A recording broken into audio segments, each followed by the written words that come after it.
Hello YouTube, Wes here, checking back in with a brand new video for you. Today we're going to be talking about my finds from the Alachua County Friends of the Library sale for fall of 2023. Just happened a few weeks ago, and I'm finally getting around to shooting a video on my finds. I'm actually been doing two videos because I went to the sale on 2 days. I went on the first day and then I went on 10-cent day. So the next video will be all my 10-cent finds, and that's going to be a pretty epic video. Had some really good finds on 10-cent day, but I had some great finds on the first day as well, and that's what this video is all about. If you're newish to the channel and you haven't seen one of these before, I live in Alachua County, Florida, and our library system has one of the largest library sales of its kind in the country.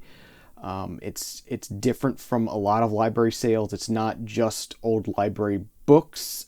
They take in a lot of donations, and it's mostly donations, and they have all kinds of media, all kinds of movies, music, games, board games, books, of course, magazines, pretty much anything media related they have there. And it's a huge warehouse, and twice a year they open it up, and it's a pretty epic sale. And I've had some great finds there over the years, and I continue to go back. So these are my finds from the first day.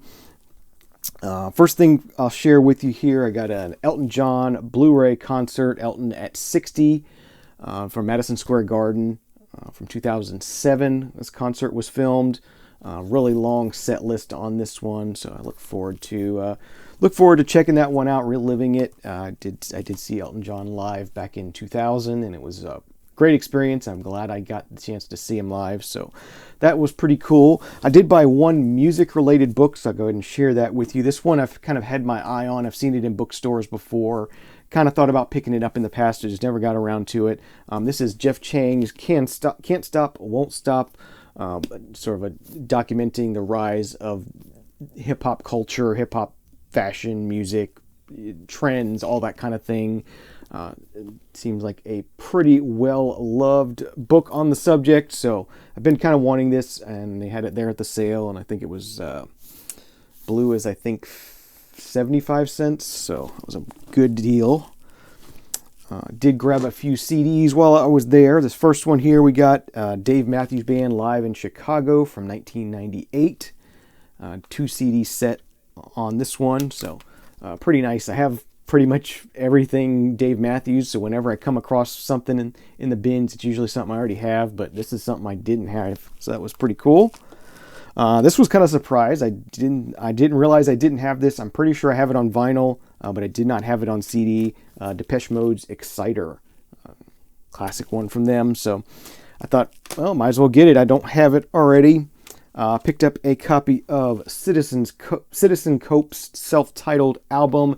This is the one with Let the Drummer Kick, their big hit.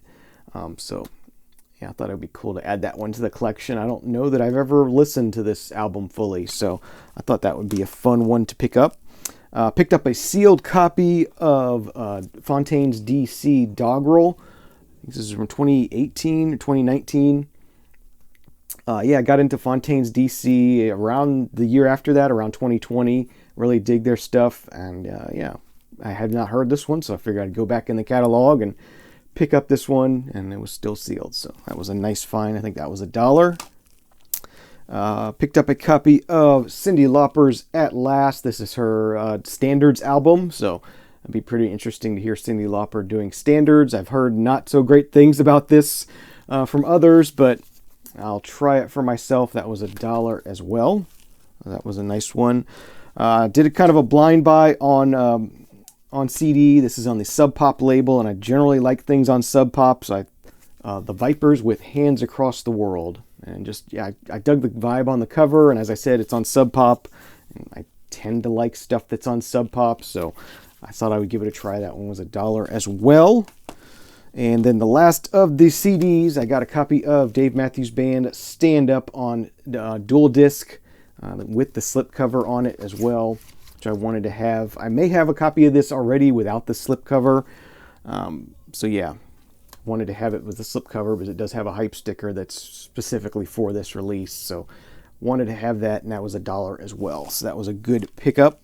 So let's go ahead and get to the vinyl here. I'm sure that's what most of you all here are to see.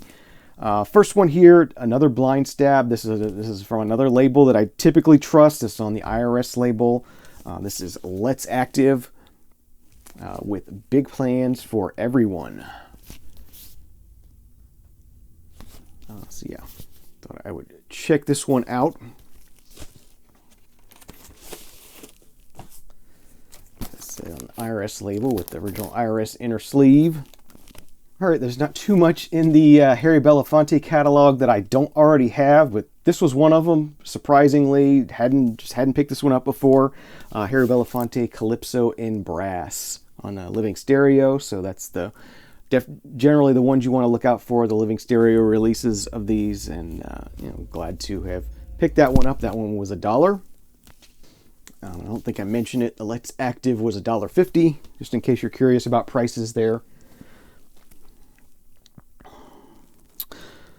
This next artist is something I've been kind of on the lookout for. I've been hearing more about her and how her stuff's getting more collectible and whatnot. And they had this there. It was $2.50, so a little bit more pricey, but still pretty cheap. Julie London. This is Julie London with the Jimmy Rowell. Julie London with the Jimmy Rowell's Orchestra, and great cover on this one. And yeah, I just want to check out some Julie London, see what they're all about on the Liberty label. Next up, got one here from Joe Jackson. This is a Joe Jackson band with Beat Crazy. 1980 is the release year on this one. This one was priced at $2. So nice pickup, another one for the Joe Jackson collection. All right, next up we got a German pressing of Jean-Michel Jarre's Revolutions. And it was actually purchased at a record store in Bogota. So yeah, pretty cool. 1988 is the year on this one. I do like some Jean-Michel Jarre, really cool electronic artist. And then also found, I believe this is either German or UK. This one's German as well. This is a 2LP Best of Vangelis collection. Got a bunch of stuff from classic Vangelis albums, so I thought that was a pretty neat find, even though I have a lot of those albums. Thought it'd just be a fun piece to have, and being in German pressing, it should sound really good. And it was nice condition. That was $3.50 I paid for that one. Picked up some children's records this year at the sale. First one we got here, this is a bit of nostalgia for me. Sesame Street's Follow That Bird, original motion picture soundtrack. 1985 was the year on this one. Yeah. And this one has a board game inside. There's some cards in the jacket that you use to play the board game. Probably won't play the board game, but it's kind of a fun thing to do. But there's also, record in here with music on it. The Grouch Anthem, Big Bird's Goodbye, The Runway, Ain't No Road Too Long, Big Bird on the Farm. All Together Now, Sesame Street theme song, of course. So that one's a fun one. This one I've seen here and there, and it's always amusing when I find it. And I thought, it's at the sale. They wanted $1.25 for it. So I thought, yeah, what the heck? We're going to go ahead and grab it. Sesame Street Fever. Yeah, very fun. Again, nostalgic for Sesame Street, and it'll be fun to hear this at least once. So I thought, yeah, we're going to go ahead and do that. And I got some great photos of the Muppets in there. That was a pretty fun one. Next up, the holiday season is coming up fast. So we got Disney's Merry Christmas carols. So Chip and Dale and Donald, Mickey and Donald, Molly Ringwald, Larry Gross, Mickey, Donald, Goofy. Just a Disneyland Christmas record. This one was $1, and actually median price of $15 on Discogs, so pretty collectible apparently. This was a complete blind stab, just had a cool sort of 80s kind of look to it. I thought I would check it out. I believe it's some pop rock kind of stuff. We got Carlene Carter with C'est Bon, 1985, I think. 1982 is the year on this one on Epic Records. Yeah, just liked how that looked. That was $1.50, so I thought, what the heck? And then last but not least, we got one here from the artist Sylvester, and the title of Stars on the Fantasy label. This one was $1.25 as well. Sylvester was a very non-binary kind of artist, very interesting person, very interesting artist, really good musician, and I wanted to hear this album, so pick that one up. So that does it for my finds from the first day of the library sale, Alachua County Friends of the Library sale. Hope you enjoyed seeing what I got. If you feel like it, leave some comments down below on any of these or questions you might have. Thank you very much for watching. Stay tuned for my 10-cent day finds. As I said, it's going to be pretty epic, so I think you're going to enjoy that. Have a great day, great night. Treat yourself to lots of great music, and we'll see you again real soon. Cheers.